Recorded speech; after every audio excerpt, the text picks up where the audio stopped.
Hello friends, welcome back to my YouTube channel Ragini online classes. Friends, आज हम पढ़ने वाले हैं क्लास 6 की एनसीईआरटी चैप्टर 6, जिसका नाम है नए प्रश्न और नए विचार। ठीक है, अगर आपने अभी तक मेरे चैनल को सब्सक्राइब नहीं किया है तो प्लीज़ जल्दी से इस चैनल को सब्सक्राइब कर लीजिए, और अगर वीडियो अच्छी लगे तो इसे लाइक कीजिए। ठीक है, तो हम पढ़ेंगे आज क्लास 6 की एनसीईआरटी। तो हम क्या क्या पढ़ेंगे आप देख लीजिए। इधर बुद्ध की कहानी पढ़ेंगे। ठीक है,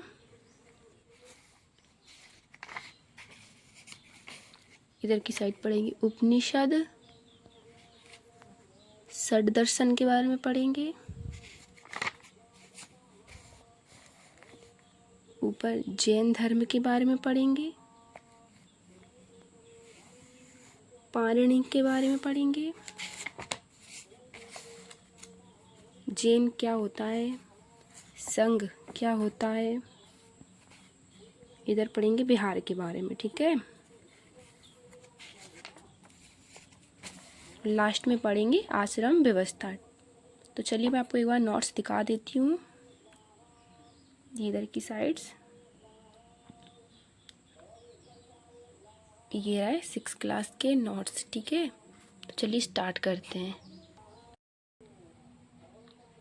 तो स्टार्ट करते हैं आज की वीडियो। ठीक है, तो हम पढ़ेंगे अध्याय 6 नए प्रश्न और नए विचार। ठीक है, इसमें हम क्या क्या पढ़ेंगे, बुद्ध की कहानी पढ़ेंगे, उपनिषद क्या होते हैं, जैन धर्म के बारे में पढ़ेंगे, संघ के बारे में, बिहार के बारे में और आश्रम व्यवस्था के बारे में पढ़ेंगे। ठीक है, तो सबसे पहले देख लेते हैं दर्शन की 6 शाखा। दर्शन की 6 शाखा कौन कौन सी है? वैशेषिक, न्याय, सांख्य, योग, पूर्वी मीमांसा और उत्तरी मीमांसा। ये दर्शन की 6 शाखाएं हैं। ठीक है, इनके बारे में क्वेश्चन बनता है, आप इनको एक बार देख लीजिए। इसके बाद नीचे पढ़ते हैं बुद्ध की कहानी। तो बुद्ध की कहानी पढ़ते हैं। बुद्ध कौन थे? तो बौद्ध धर्म के संस्थापक गौतम बुद्ध थे। कौन थे? गौतम बुद्ध। इनके बचपन का नाम सिद्धार्थ था। क्या था? सिद्धार्थ। और ये किस वर्ण से थे? तो ये क्षत्रिय वर्ण से थे। ठीक है, इनका जन्म हुआ था लगभग 2500 वर्ष पूर्व। ठीक है, और ये गण कौन से गण से थे? तो ये शाक्य गण से थे। ठीक है, इन्होंने अपना पहला उपदेश दिया था सारनाथ में, जो उत्तर प्रदेश में है। ठीक है, जो कहाँ है? उत्तर प्रदेश में वाराणसी के निकट है। कहाँ है? उत्तर प्रदेश में वाराणसी के निकट सारनाथ है। यहाँ पे भगवान बुद्ध ने अपना पहला उपदेश दिया था। इन्हें ज्ञान प्राप्ति कहाँ पे हुई थी? तो इन्हें बिहार के बोध गया में ज्ञान की प्राप्ति हुई थी, एक पीपल के पेड़ के नीचे। पीपल के पेड़ के नीचे। ठीक है, शिक्षा, लोगों को शिक्षा सामान्य भाषा में दी इन्होंने। सामान्य भाषा बोले तो प्राकृत भाषा में इन्होंने लोगों को शिक्षाएं दी। ठीक है, इनकी मृत्यु कहाँ हुई थी? तो इनकी मृत्यु हुई थी कुशीनगर में। कहाँ हुई थी? कुशीनगर में। ठीक है, तो ये सारे टॉपिक बहुत ज़्यादा मोस्ट हैं, आप इसको देख लीजिए और बौद्ध भगवान के बारे में एक बार अच्छे से पढ़ लीजिए। ये आप नोट्स इसके बना लीजिए। इधर की साइड देखते हैं, बुद्ध ने कहा। क्या कहा बुद्ध ने? इसके बारे में देख लेते हैं। तो उन्होंने कहा कि लोग किसी शिक्षा को केवल इसलिए नहीं स्वीकार करें कि ये उनका उपदेश है, बल्कि वे उसे अपने विवेक से मापें। उन्होंने कहा है कि कोई भी व्यक्ति ये समझकर उनकी शिक्षा को स्वीकार नहीं करें कि ये बौद्ध भगवान की शिक्षा है, बल्कि उसे वे अपने अनुभव से मापें। ठीक है, ऊपर की साइड देख लेते हैं। अब देखते हैं आश्रम व्यवस्था। आश्रम व्यवस्था 4 प्रकार की होती है, ब्रह्मचर्य, गृहस्थ, वानप्रस्थ और संन्यास। ये 4 आश्रम व्यवस्थाएं हैं। इनके बारे में भी क्वेश्चन बनता है कि आश्रम व्यवस्था कितने प्रकार की होती है? तो 4 प्रकार की होती है। कौन कौन सी? पहला है ब्रह्मचर्य, दूसरा है गृहस्थ, तीसरा है वानप्रस्थ और चौथा है संन्यास। ठीक है, इसके बाद नीचे बुद्ध ने कहा, जो बौद्ध भगवान थे उन्होंने क्या कहा कि जो संसार है वो पूरा दुखी है, वो दुखों से भरा पड़ा है। किससे भरा पड़ा है? दुखों से। ठीक है, उस दुख का कारण क्या है? तो उस दुख का कोई ना कोई कारण है। कोई ना कोई उस दुख का क्या है? कारण है। ठीक है, जैसे कि लालच, घृणा, लिप्सा या मोह, ठीक है, ये उसके कारण है। और इस दुख पे नियंत्रण पाया जा सकता है, यानी कि आत्मसंयम पाया जा सकता है। इस पर नियंत्रण पाया जा सकता है तो इस दुख का क्या हो जाएगा, अंत हो जाएगा, ठीक है। और फिर हमें मुक्ति मिल जाएगी। क्या मिल जाएगी, मुक्ति। तो ये कथन उन्होंने कहा है, ठीक है। आप इसको अच्छी तरीके से एक बार देख लीजिए। आगे बढ़ते हैं। उपदेश, उपदेश के बारे में आगे पढ़ते हैं उपनिषद के बारे में। तो उपनिषद ये रहा। जिस समय बुद्ध उपदेश दे रहे थे उसी समय या उससे भी थोड़ा पहले दूसरे अन्य चिंतक भी कठिन प्रश्नों के उत्तर ढूंढने का प्रयास कर रहे थे। तो क्या हो रहा था, जिस समय भगवान बुद्ध अपने उपदेश दे रहे थे उसी समय कुछ लोग और भी थे जो अपने कठिन कठिन प्रश्नों के उत्तर ढूंढने में लगे हुए थे, ठीक है।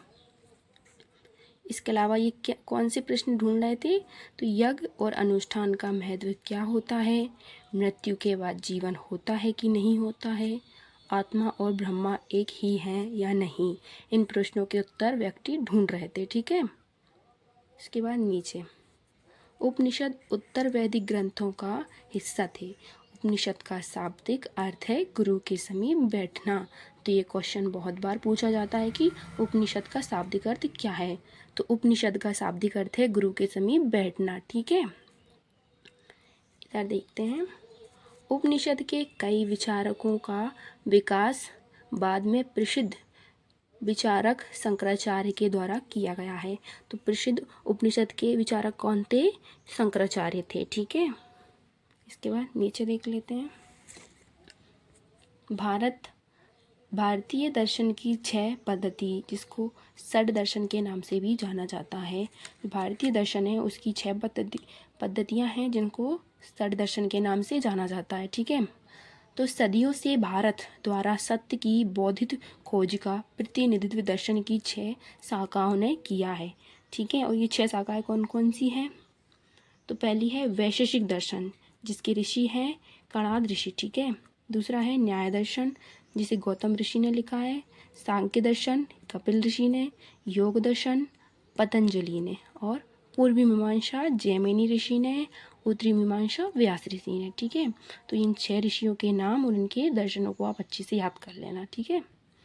इधर की साइड हम देखते हैं पाणिनि के बारे में पढ़ते हैं। तो जो पाणिनि थे वो कौन थे, तो संस्कृत भाषा में व्याकरण की रचना की। पाणिनि ने कौन सी भाषा में, संस्कृत भाषा में व्याकरण की रचना की। ये क्वेश्चन बहुत बार बनता है कि व्याकरण की रचना किसने की, संस्कृत में, और कौन सी भाषा में है वो, संस्कृत में। उन्होंने स्वरों तथा व्यंजनों को एक विशेष क्रम में रखकर उनके आधार पर सूत्रों की रचना की। सूत्रों की रचना उन्होंने की थी स्वरों और व्यंजनों को एक क्रम में रखकर, ठीक है। ये सूत्र बीजगणित के सूत्र से काफ़ी मिलते जुलते हैं। तो पाणिनि के जो सूत्र थे वो बीजगणित के सूत्र से काफ़ी मिलते जुलते हैं, ठीक है। अगर आपने अभी तक वीडियो को लाइक नहीं किया तो प्लीज़ वीडियो को जल्दी से लाइक करके इसे ज़्यादा से ज़्यादा लोगों को शेयर करो, ठीक है। और चैनल को सब्सक्राइब नहीं किया तो जल्दी से कर लो, ठीक है। आगे पढ़ते हैं जैन धर्म के बारे में, ठीक है। तो जैन धर्म में कुल 24 तीर्थंकर हुए। कितने, 24। लगभग 2500 वर्ष पूर्व जैन धर्म के 24वें तथा अंतिम तीर्थंकर महर्षि महावीर स्वामी जी हुए। तो 24वें और अंतिम तीर्थंकर कौन थे, महावीर स्वामी जी, किसमें, जैन धर्म में, ठीक है।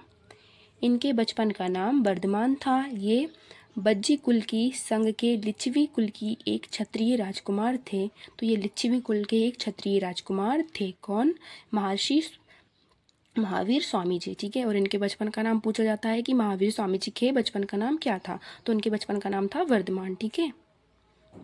इन्होंने 30 वर्ष की आयु में घर छोड़ दिया। इन्होंने कितने वर्ष की आयु में, 30 वर्ष की आयु में इन्होंने घर छोड़ दिया और जंगल में रहने लगे। उन्होंने अहिंसा के नियमों का कड़ाई से पालन किया और कहा, उन्होंने अहिंसा के नियमों का पालन किया, ठीक है। और उन्होंने क्या कहा, तो किसी भी जीव को ना तो कष्ट देना चाहिए और ना ही उसकी हत्या करनी चाहिए।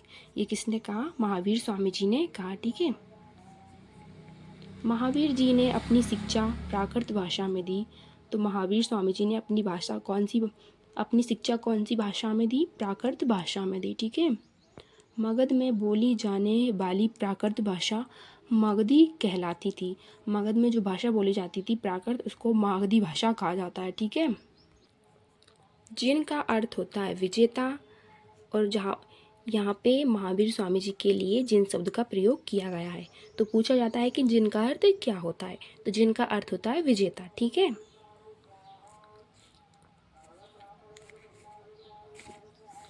जैन धर्म उत्तर प्रदेश, उत्तर भारत के कई हिस्सों के साथ साथ गुजरात, तमिलनाडु और कर्नाटक में भी फैल गया, ठीक है।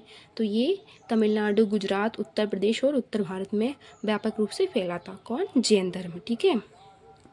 वर्तमान में जैन धर्म की शिक्षाएं लगभग 1500 वर्ष पूर्व गुजरात में बल्लभी नामक स्थान पर लिखी गई थी। तो वर्तमान में जो जैन धर्म की शिक्षाएं हैं वो कहाँ लिखी गई थी? गुजरात के बल्लभी में। कहाँ? गुजरात के बल्लभी में। ये क्वेश्चन भी बहुत बार पूछा जाता है कि गुजरात के बल्लभी में कौन से धर्म की शिक्षाएं लिखी गई थी, और लगभग 1500 वर्ष पूर्व लिखी गई थी, ठीक है। संघ, संघ के बारे में पढ़ते हैं। संघ क्या है? तो महावीर तथा बुद्ध दोनों का मानना था कि घर का त्याग करने पर ही सच्चे ज्ञान की प्राप्ति हो सकती है। ऐसे लोगों के लिए उन्होंने संघ नामक संगठन बनाया, जहां घर का त्याग करने वाले लोग एक साथ रह सकें, ठीक है। तो महावीर स्वामी जी और जो भगवान बुद्ध थे, उन दोनों का मानना ये था कि अगर सच्चे ज्ञान की प्राप्ति करनी है तो उसके लिए घर को छोड़ना पड़ेगा। और घर छोड़ने के बाद वो रहते कहाँ पे थे? तो उन्होंने संघ नामक एक संगठन बनाया, जहाँ पर जो भी व्यक्ति ज्ञान प्राप्ति करना चाहता था वो उस संघ में शामिल हो जाता था, ठीक है। संघ में रहने वाले बौद्ध भिक्षुओं के लिए बनाए गए नियम। जो संघ में बौद्ध भिक्षु रहते थे उनके लिए कौन से नियम थे? वो दिए गए हैं विनय पिटक में। किसमें? विनय पिटक। स्त्री और पुरुषों के आचरण संबंधी नियम विनय पिटक में दिए गए हैं। तो ये क्वेश्चन पूछा जाता है कि भिक्षु और भिक्षुणियों यानी कि स्त्री और पुरुषों के जो आचरण संबंधी नियम है वो किस पिटक में है? तो वो विनय पिटक में है, ठीक है। आगे देखते हैं। पहाड़ी को काटकर बनाई गई एक गुफा, ये कहाँ है? कारले, जो कहाँ है? वर्तमान महाराष्ट्र में स्थित है। तो जो कारले है वो एक गुफा है जो वर्तमान में महाराष्ट्र में है। महाराष्ट्र राज्य में क्या है? कारले की गुफा। ये पहाड़ को काटकर बनाई गई थी। पहले ये पहाड़ हुआ करती थी जिसको काटकर बौद्ध धर्म के लोगों ने उसको कारले की गुफा में बदल दिया, ठीक है। यहाँ पे भिक्षु और भिक्षुणी इन गुफा में रहकर ध्यान करते थे। तो यहाँ पे क्या होता था? जो स्त्री पुरुष होते थे बौद्ध धर्म में जो भी आते थे वो इन गुफा में रहकर ध्यान करते थे, ठीक है। आगे देखते हैं बिहार। बिहार क्या होते हैं? तो जैन तथा बौद्ध भिक्षु पूरे साल एक स्थान से दूसरे स्थान पर घूमते हुए उपदेश दिया करते थे। केवल वर्षा ऋतु में जब यात्रा करना कठिन हो जाता था तो वे एक स्थान पर निवास करते थे। ऐसे समय में वे अपने अनुयायियों द्वारा उद्यानों में बनवाए गए अस्थायी निवासों में अथवा पहाड़ी क्षेत्रों की प्राकृतिक गुफाओं में रहते थे। तो क्या होता था? जब भिक्षु और भिक्षुणियों ने जो गुफाएं बनवाई थी या जो भी उद्योग बनवाए थे, आश्रम वगैरह, वहाँ पे ये लोग रहते थे, ठीक है। बिहार उनको कहा जाता है।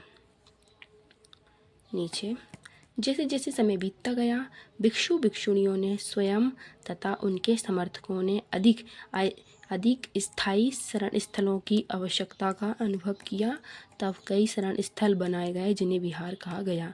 तो क्या हुआ? जो जैन धर्म के जो स्त्री पुरुष थे उन्होंने कहा कि वर्षा ऋतु में तो वो कहीं जा नहीं सकते, इसलिए उन्होंने जगह जगह पर अपने लिए जगह बना ली जिसको विहार कहने लगे वो, ठीक है।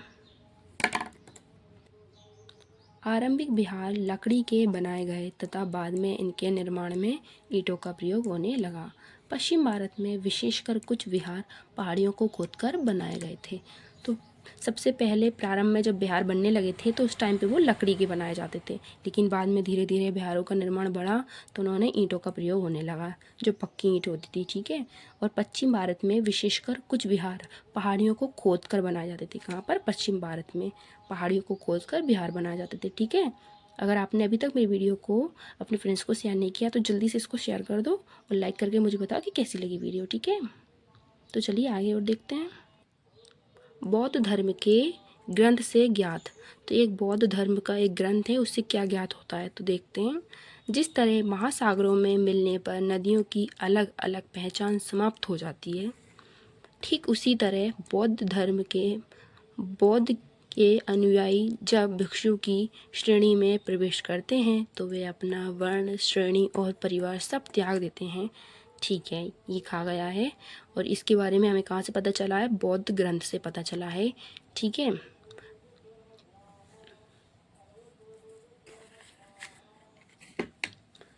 ये यहाँ पे दिया है कारले, जो वर्तमान में महाराष्ट्र में है। ये एक गुफा है जहाँ भिक्षु और भिक्षुणी इन शरण स्थलों में रहकर ध्यान करते थे। अभी हमने पीछे पढ़ा है कि कारले की गुफा पहले पहाड़ी हुआ करती थी, उसको वहाँ के शरण भिक्षु और भिक्षुणियों ने मिलकर उसको एक गुफा के रूप में बदल दिया, जो कहाँ है? महाराष्ट्र में है। ठीक है, और लास्ट में हमारा बचता है आश्रम व्यवस्था। ठीक है, तो हमने स्टार्टिंग में पढ़ी थी आश्रम व्यवस्था 4 होती है। पहला है ब्रह्मचर्य, गृहस्थ, वानप्रस्थ और संन्यास। ठीक है, तो जो पहला वाला है ब्रह्मचर्य, ये क्या है?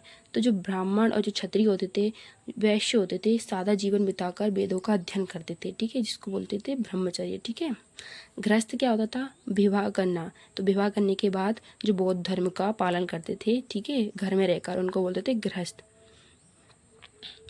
वानप्रस्थ क्या होता है? वन में साधना करना, जो वन में साधना करता है उसको वानप्रस्थ बोलते हैं। और संन्यास, सब त्याग कर सन्यासी बन जाना, उसको बोलते थे संन्यास लेना। ठीक है, तो ये 4 प्रकार की आश्रम व्यवस्था है, इनके बारे में बहुत बार पूछ लिया जाता है। ठीक है फ्रेंड्स, ये थी आज की हमारी वीडियो। अगर आपको मेरी वीडियो अच्छी लगी है तो मेरे चैनल को जल्दी से सब्सक्राइब कर लीजिए और मुझे कमेंट करके बताइए कि मैं आगे की वीडियो बनाऊँ या नहीं। ठीक है, थैंक यू।